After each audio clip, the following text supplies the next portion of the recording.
Luiz Inácio Lula da Silva.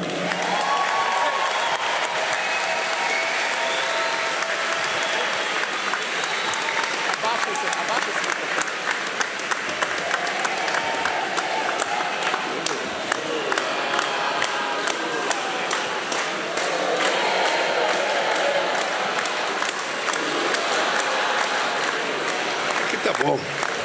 Esse microfone tá bom. Não, eu não vou andar.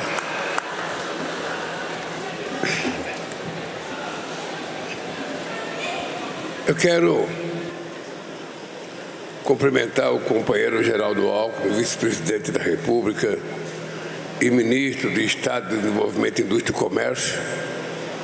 Eu vou ler a nominata toda hoje, que eu não costumo ler, para agradecer, porque estamos chegando no final do mandato de muita gente. E é importante agradecer o trabalho que muitos deputados fizeram para que a gente pudesse chegar até onde nós chegamos aqui. Quero cumprimentar o meu querido companheiro ministro da Fazenda, Fernando Haddad. Quero cumprimentar a Margarete Menezes, ministra da Cultura, o Luiz Marinho, ministro do Trabalho, o Hélito Dias, ministro do Desenvolvimento e Assistência Social, Família e Combate à Fome. Quero cumprimentar o companheiro Adriano Massuda, ministro do Instituto da Saúde. Quero cumprimentar o companheiro Márcio França, do empreendedorismo, da microempresa e da empresa de pequeno porte. Cumprimentar a ministra Simone Tebet, de Planejamento e Orçamento. Cumprimentar a companheira Luciana Santos, ministra da Ciência e Tecnologia e Inovação. A companheira Marina Silva, ministra do Meio Ambiente e Mudança do Clima. O companheiro Gustavo Feliciano, ministro do Turismo, o companheiro Paulo Teixeira, ministro do Desenvolvimento Agrário, a Márcia Lopes não está presente, a Sônia Guajajara, ministra dos Povos Indígenas, o companheiro Guilherme Boulos, ministro da Secretaria-Geral da Presidência da República, a nossa querida Gleice Hoffmann, ministra da Secretaria de Relações Institucionais da Presidência da República, cumprimentar deputados e deputadas, o deputado Aline Chinaglia, o deputado Carlos Aratini, o deputado Gilmar Tato, a deputada Juliana Cardoso, o deputado Kiki Seleguin, o deputado Newton Tato, o deputado Vicentinho. Cumprimentar o nosso querido e sempre deputado, sempre senador, Eduardo Suplicy, nosso deputado estadual. Quero cumprimentar o companheiro Dario Durigan. Dario, levanta aí, levanta para as pessoas conhecerem. O Dario será o substituto do Haddad no Ministério da Fazenda a partir do anúncio do Haddad. Então, olhe bem para a cara dele, que é eles que vocês vão cobrar muitas coisas. O nosso querido Vladimir Lima, do Ministério das Cidades, o nosso companheiro Marcelo Costa, do Ministério das Relações Institucionais da Presidência da República. Quero cumprimentar o Luiz Mercadante, presidente do BNDES. É importante lembrar o papel importante que o BNDES voltou a ter no desenvolvimento deste país. Vocês estão lembrados que no governo passado eles passaram 4 anos sem que o BNDES fizesse muito investimento ou quase nenhum, dizendo que eles queriam descobrir uma caixa preta no BNDES, fizeram campanha falando da caixa preta, vomitaram caixa preta, repetiram caixa preta. Pois bem, a caixa preta que tinha era uma caixa preta cheia de incompetência do governo passado, que o companheiro Luiz Mercadante, ao assumir o BNDES, limpou essa caixa e o BNDES voltou a ser o grande banco de desenvolvimento desse país. E é importante lembrar que parte das grandes obras que o governo do estado de São Paulo anuncia como se fosse dele, tanto o trem quanto o túnel e metrô, é dinheiro financiado pelo BNDES em nome do governo federal. Um outro companheiro importante é o Carlos Vieira, presidente da Caixa Econômica Federal, que tem financiado muitas caixas. Aqui em São Paulo, praticamente 60% das casas construídas aqui é do Minha Casa Minha Vida, que aqui ele dá um nome chamado Casa Paulista.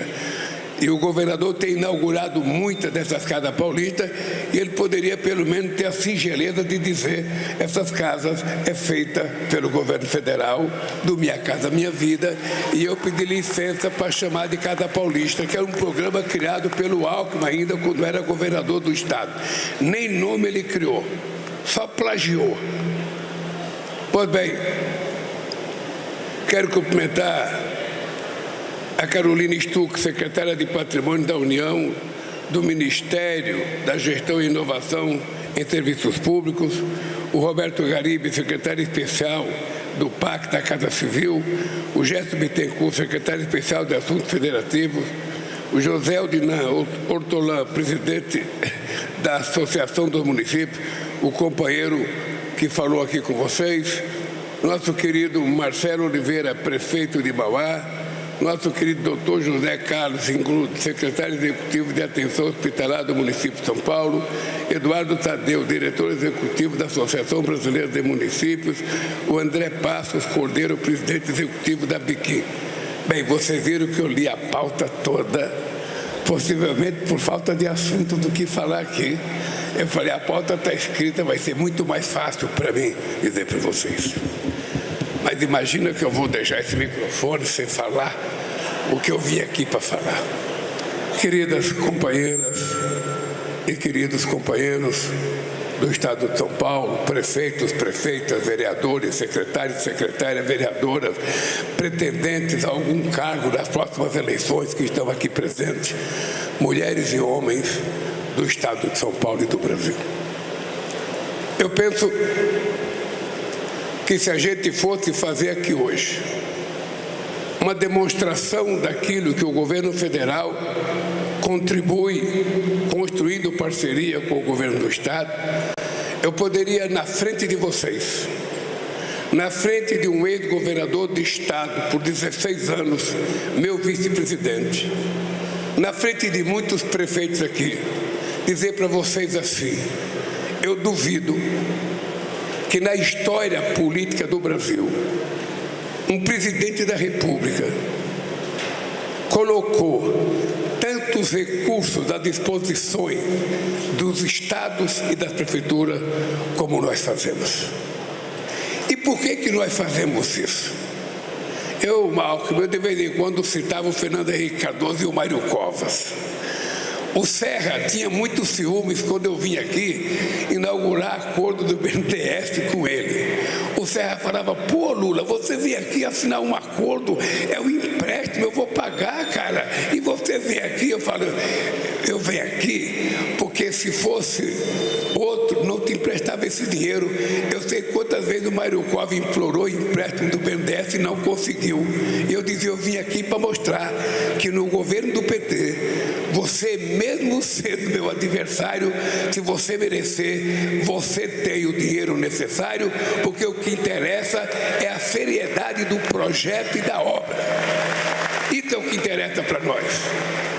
Se o prefeito de Ribeirão Preto publicou ou não o que ele falou na minha sala, não importa, lindo.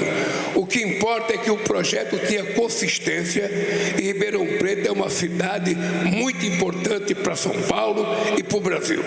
É uma cidade muito importante. E tinha à disposição de R$1 bilhão. Eu poderia fazer como se fazia no Brasil, sempre se fez no Brasil. De que partido que é esse prefeito? Aí ele não é do meu partido, então não tem dinheiro. Eu poderia fazer assim, mas eu não nasci assim. Eu não aprendi a fazer política assim. A escola que eu aprendi da vida da minha mãe, do sindicato, do meu partido, não me ensinou a fazer assim. Eu não fui eleito para governar para os meus amigos do PT. Eu fui eleito para governar para o povo brasileiro e, portanto, nós atendemos a todas as pessoas. Eu duvido que tenha um prefeito nesse país que diga, se um dia eu perguntei: que partido você é? que uma vez eu perguntei em quem que você votou, que time que você torce, que igreja que você frequenta. Não é esse o papel de um presidente da República. Um presidente da República tem que ter a sua decisão em cima dos projetos, da importância dos projetos e dos benefícios que aquele projeto pode fazer ao povo daquela cidade ou daquele estado. Eu faço parte de um partido político, senhores prefeitos e prefeitas, que em 1985 tinha o Suplicy como candidato a prefeito, com uma campanha não sei o que, limpeza, tá? E tinha uma música do meu partido que dizia assim: uma cidade parece pequena se comparada a um país, mas é na minha, é na sua, é na nossa cidade que a gente começa a ser feliz. Por isso que um presidente da República tem que ser municipalista. Por isso que um presidente da República tem que ser... Vocês já perceberam que todo ano tem marcha de prefeito para Brasília? Já perceberam? Por que não tem marcha de prefeito para os governadores de estado?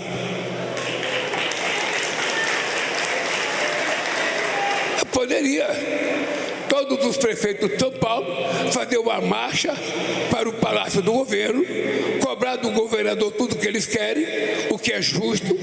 Depois é justo também fazer uma marcha para Brasília, cobrar tudo que eles têm direito. Mas por que só ir em Brasília, se muitas vezes os problemas deles estão aqui?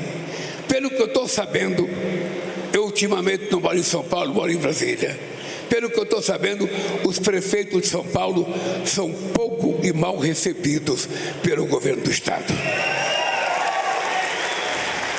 E não é a primeira pessoa que não gosta de prefeito. Não é, porque toda vez que o prefeito vai a Brasília, os presidentes não participam das marchas porque tem medo, porque os prefeitos vão cobrar. O Geraldo se lembra e os prefeitos se lembram. Quantas vezes a polícia esperou os prefeitos em Brasília para não atendê-los? Quantas vezes se colocou cachorro policial em cima de prefeito para não atendê-los? Qual é a nossa diferença? A nossa diferença é que não importa o que o prefeito seja, o que importa é que ele é prefeito. E se ele vai a Brasília, ele vai ser atendido com decência, dignidade e com muito carinho. É por isso que esse país esperou 500 anos para eleger o metalúrgico para criar o Ministério da Cidade. É isso. Criou o Ministério da Cidade, criamos dentro do Palácio do Planalto uma sala para receber prefeitos, criamos em cada Caixa Econômica, em cada capital, uma sala da Caixa Econômica para receber prefeito, para ajudar prefeito e prefeita a fazer projetos, para que eles não fiquem perambulando, gastando o dinheiro da cidade de passagem de avião, quando ele pode fazer o projeto da sua cidade. E essa caravana é um exemplo disso. A gente poderia ficar em Brasília. Se o prefeito quiser vir aqui, que venha. Não. Nós resolvemos que quando Maomé não vai à montanha, a montanha vai até Maomé. Então a gente vem aqui para você ser atendido. Isso aqui é o poupa-tempo das prefeituras. É o poupa-tempo. O nosso representante da Associação dos Prefeitos falou uma coisa muito verdadeira. Vocês não têm noção do trabalho que um presidente da República tem dentro do seu próprio gabinete. Entre a gente tomar uma decisão de fazer uma coisa e essa coisa acontecer, muitas vezes tem muita briga. Porque quando chega no ministro, ele tem assessor que pensa diferente. Vai para outro ministério, tem outro assessor que pensa diferente. Aí começa a discutir assessor com assessor, ministro com ministro. Às vezes eu penso que já está pronta a lei, ela nem foi elaborada ainda. Imagina vocês, prefeito. Vai em Brasília, pede lá um projeto, apresenta, sai um dinheirinho para vocês. O Dario atende vocês muito bem, pois não, prefeito, Vossa Excelência tem direito, tal, vamos dar o dinheiro. Ele volta para a cidade e comunica: olha, consegui 10 milhões lá em Brasília. Aí passa um dia, 2 dias, 3 dias, 2 semanas, 3 semanas, e esse maldito dinheiro não aparece. Porque alguém que tinha que decidir pegou esse pedido de projeto e guardou numa gaveta. Isso não é prioridade. Mas quem define a prioridade não é o técnico, é o político. Então, se na política você decide tem que fazer, as coisas têm que acontecer. E é por isso que essa caravana é importante, é porque aqui vocês vão ver agora, ali em tempo real. Quem estiver aqui, vá ali, procura a sua cidade, veja o que você reivindicou, veja o que nós prometemos e veja o que está acontecendo. Não precisa ser prefeito não, pode ser o secretário do prefeito que estiver aqui. Vá atrás da coisa da sua cidade. Porque muitas vezes as coisas não acontecem pura e simplesmente por zelo e muita burocracia. Hoje é muito difícil a gente fazer, está aqui o presidente da Caixa Econômica Federal, não sei, o BNDES, é tudo muito criterioso. Liberar dinheiro hoje é um sacrifício, porque o funcionário que tem que assinar, ele pensa assim: espera aí, isso aqui está certo. Se eu assinar e der um problema, o que vai acontecer comigo? Eu vou ser processado. Eu vou ter que pagar um advogado. Então eu vou tentar segurar o máximo que eu puder segurar. Porque na rede pública, na máquina pública, só o político tem prazo de validade. Ele sabe a hora que entra e ele sabe a hora que sai. Se ele não governar honesto e fizer safadeza, ele pode sair antes, ou ela. Mas ele tem prazo de mandato, não é isso? O burocrata não tem, gente. Ele é eterno. Ele entra quando faz um concurso e só sai quando morre. Então, se a gente não tiver um processo de cobrança sistemática, isso vale na prefeitura. Eu conto sempre uma história da Luísa Erundina, era prefeita de São Paulo. Um amigo nosso, chamado Valdemar Rossi, era secretário ali na Moca, era subprefeito ali na Moca. E vai uma mulher reclamar de uma blitz de uma casa. E ele ficou muito nervoso, porque a mulher estava cobrando uma coisa séria, e ele chamou o engenheiro. E deu um tremendo do esporro no engenheiro. Humilhou o cara na frente da mulher. E falou para a mulher: você pode ir embora que você vai pegar o seu habite. Pode voltar aqui a semana que vem. Aí quando a mulher vai embora, o cara falou assim para ele: ó, sabe qual é a diferença entre nós dois? É que você é passageiro aqui.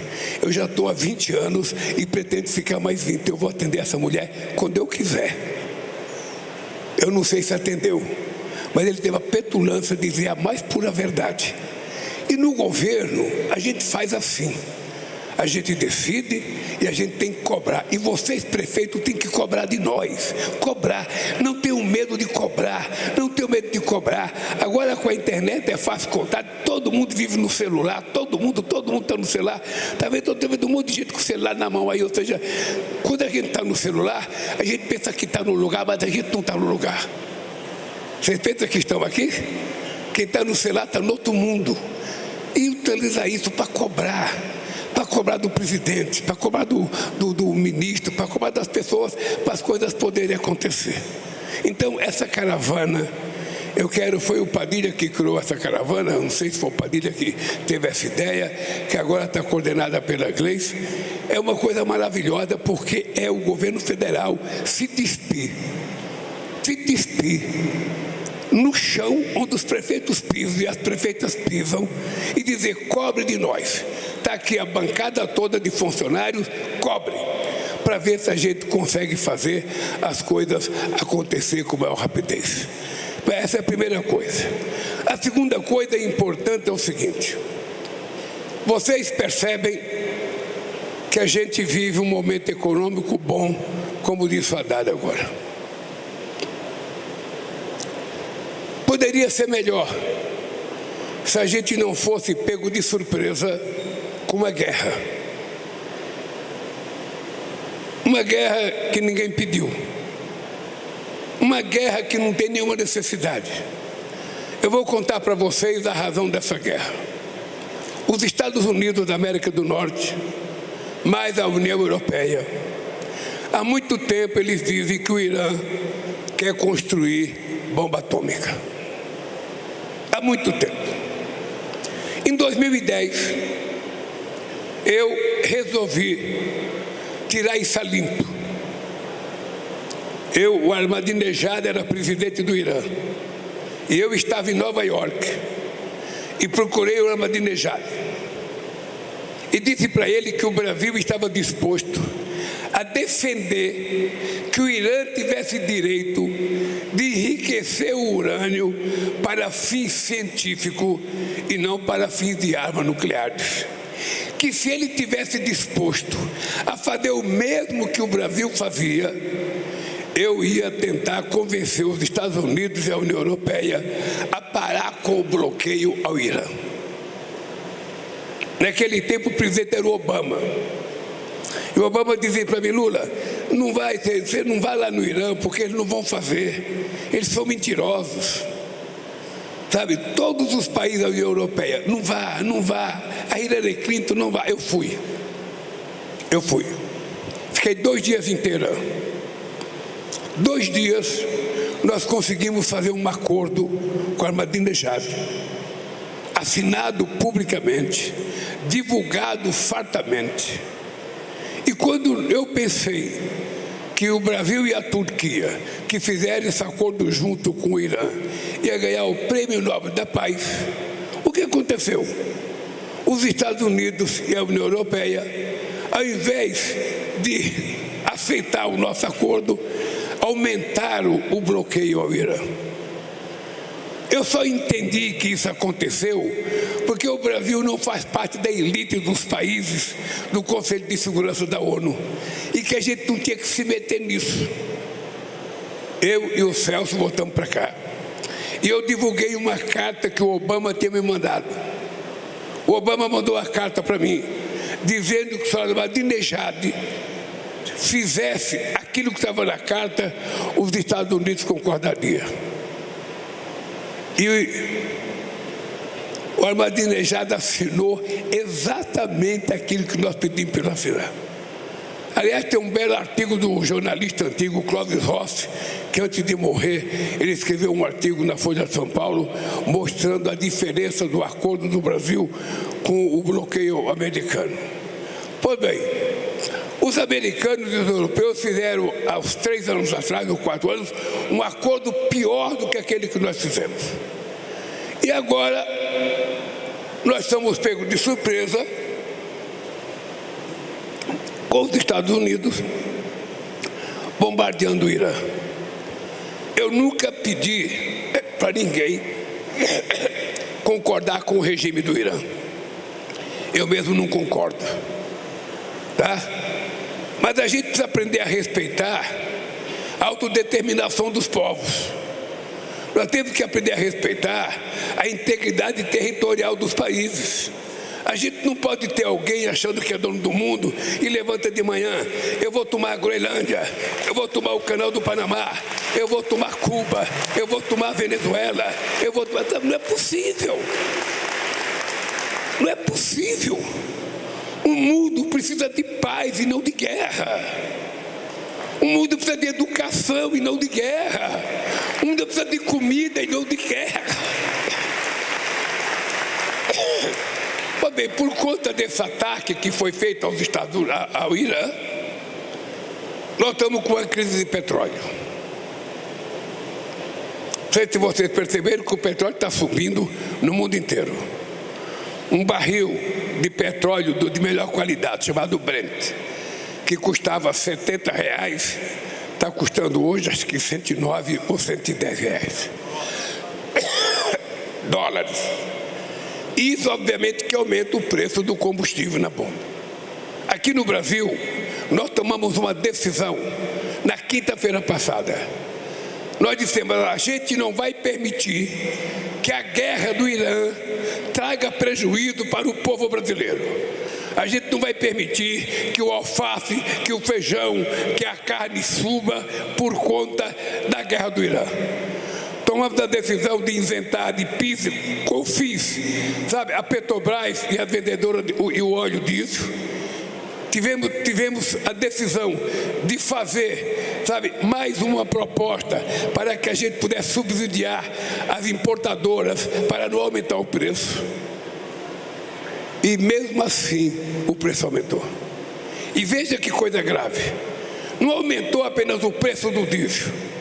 Aumentou o preço do álcool, que não tem nada a ver com a guerra do Irã. Aumentou o preço da gasolina, que ainda não tinha por que aumentar. Significa que nesse país tem bandido que quer ganhar dinheiro até com o enterro da mãe, até com a fome dos pobres, até com a miséria dos outros. Não é possível. E nós, desde segunda-feira, colocamos a Polícia Federal, colocamos a Receita Federal, colocamos os PROCON para ir atrás de quem é que está aumentando de forma abusiva o preço do diesel. Porque não é necessário aumentar nas bombas para o trabalhador, não é possível transferir para o caminhoneiro o preço da guerra do Irã. Então hoje nós estamos aqui em São Paulo com muita gente da Polícia Federal fazendo fiscalização da distribuidora, porque nós não vamos permitir que mais um bandido ganhe, sabe, da maioria do povo brasileiro que quer apenas viver decentemente, trabalhar decentemente, criar sua família sem nenhuma encheção de saco. É isso que nós precisamos cuidar desse país nesse momento. Portanto, é o seguinte: nós vamos fazer todo o esforço que a gente fazer, todo que o governo federal puder fazer, a gente vai fazer, todo. E também pedir para os governadores. Os governadores, Alckmin, poderia fazer uma isenção do ICMS. Poderia fazer para não permitir o aumento. E o governo federal se dispõe a devolver para ele metade da isenção que eles fizerem. Nós vamos pagar metade. Vamos ver se eles vão fazer. Porque nós temos que fazer o sacrifício para tentar evitar que essa guerra do Irã chegue ao prato do feijão com arroz do povo brasileiro. Chega ao café da manhã, chega a merenda das nossas crianças. É esse trabalho que nós temos que fazer. E vou dizer mais para vocês. Eu, a semana passada, há 15 dias atrás, falei com Xi Jinping, falei com Putin, falei com Macron, falei com vários presidentes do Conselho de Segurança da ONU.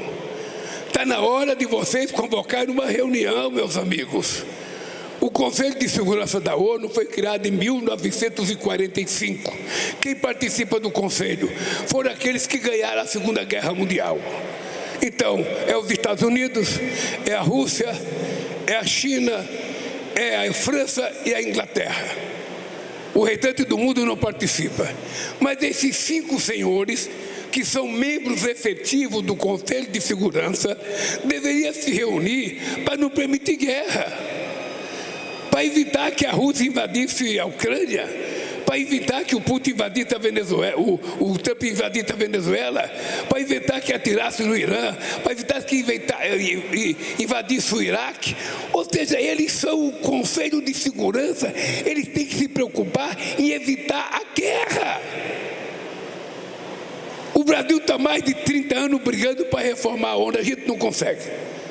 E eu agora estou aqui, eu vou dizer publicamente, eu estou escrevendo um artigo para ser publicado nos jornais de cada país que tem o membro do Conselho de Segurança, chamando a atenção. Pelo amor de Deus, assuma a responsabilidade de fazer uma reunião e parar com essas guerras.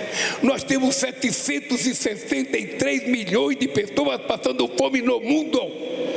Nós temos milhões e milhões sem energia elétrica, nós temos milhões e milhões sem nenhuma educação, e esses homens gastaram ano passado 2 trilhões e 700 bilhões de dólares em guerra.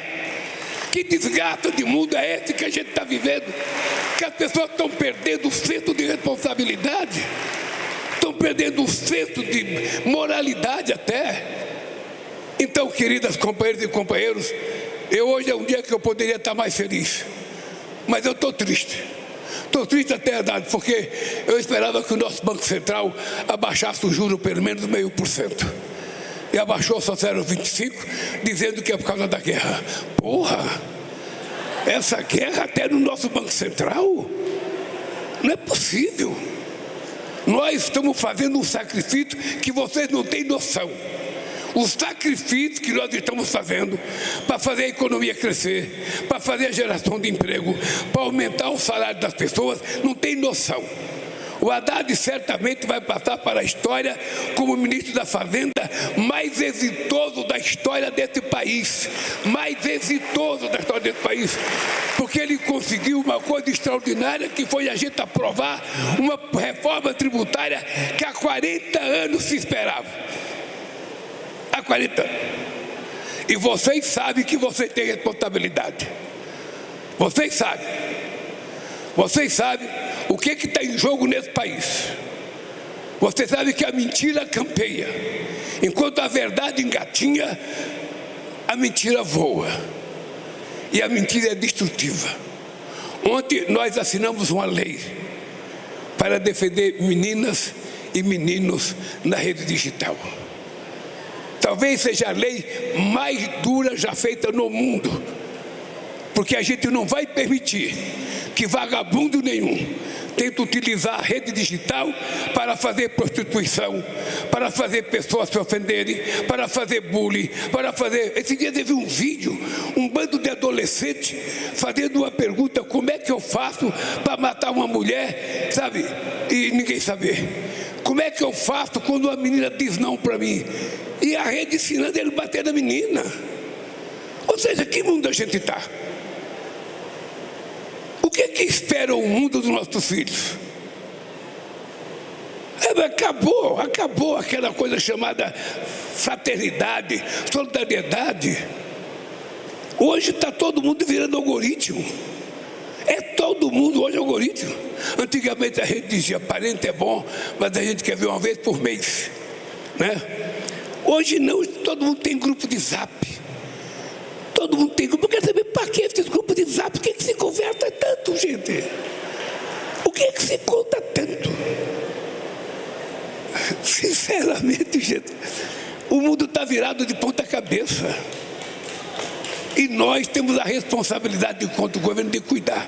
Então, neste país aqui, a gente não vai permitir que a rede digital seja utilizada para fazer mal a crianças e adolescentes em fase de formação. Formação da sua personalidade é feita nessa idade e a gente não vai permitir. Da mesma forma que nós tomamos a decisão de não permitir celular na sala de aula. Não tem sentido. Não tem sentido. Tem gente que não gosta, mas paciência.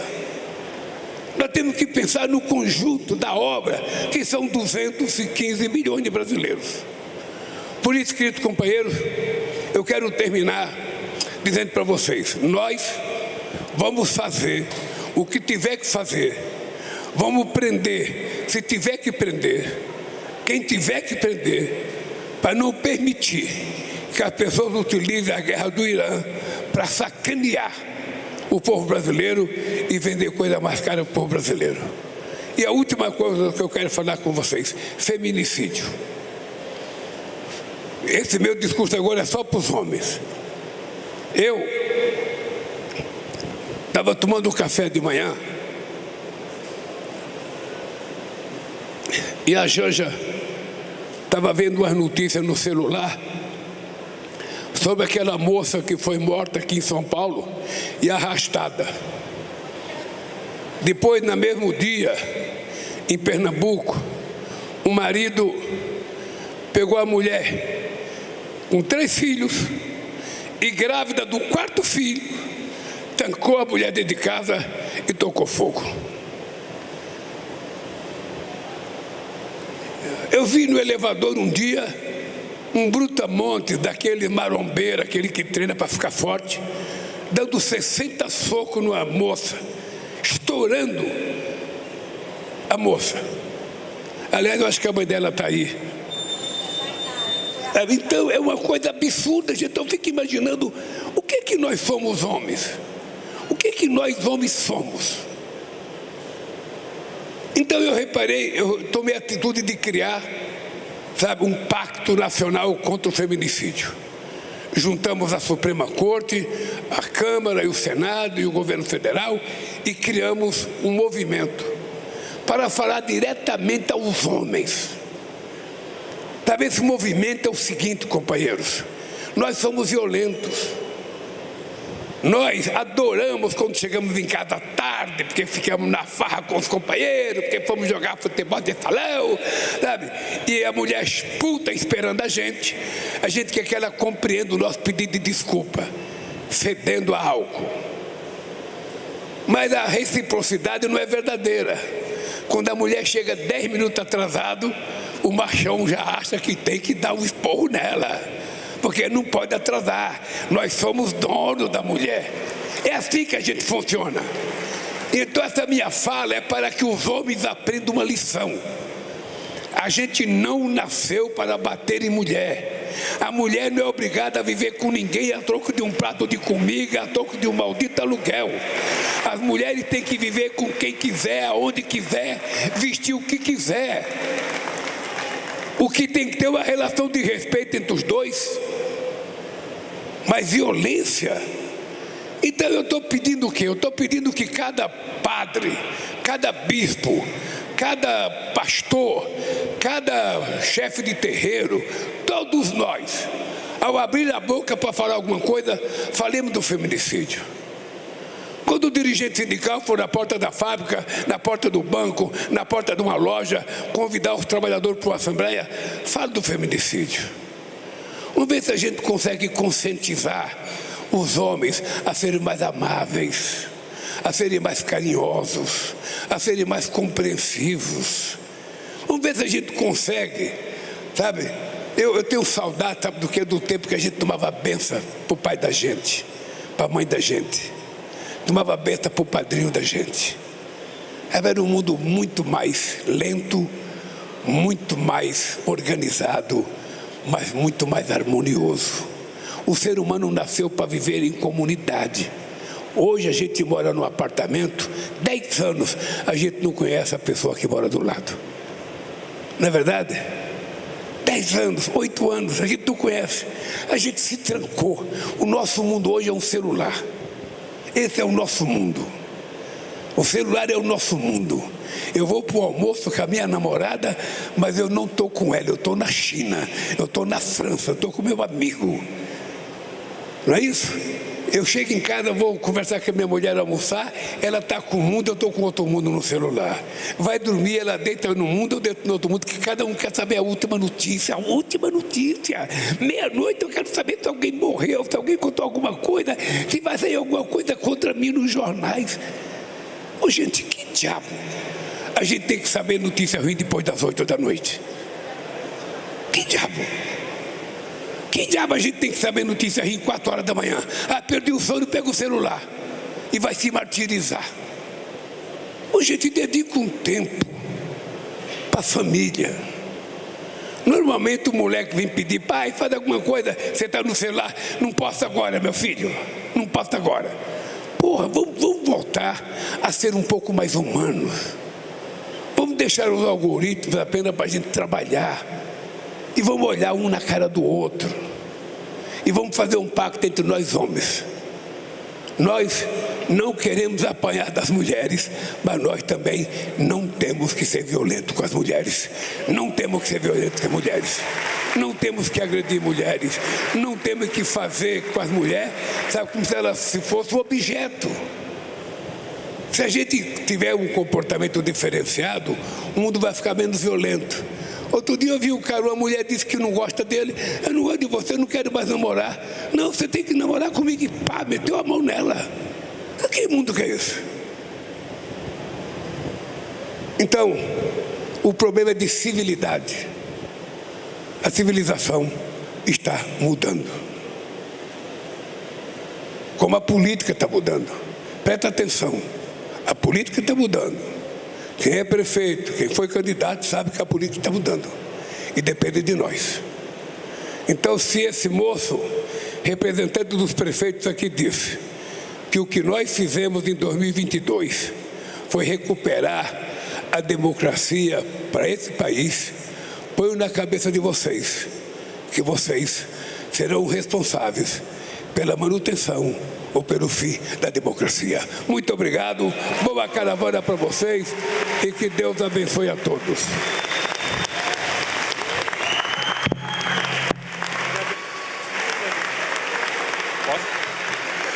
Está encerrado.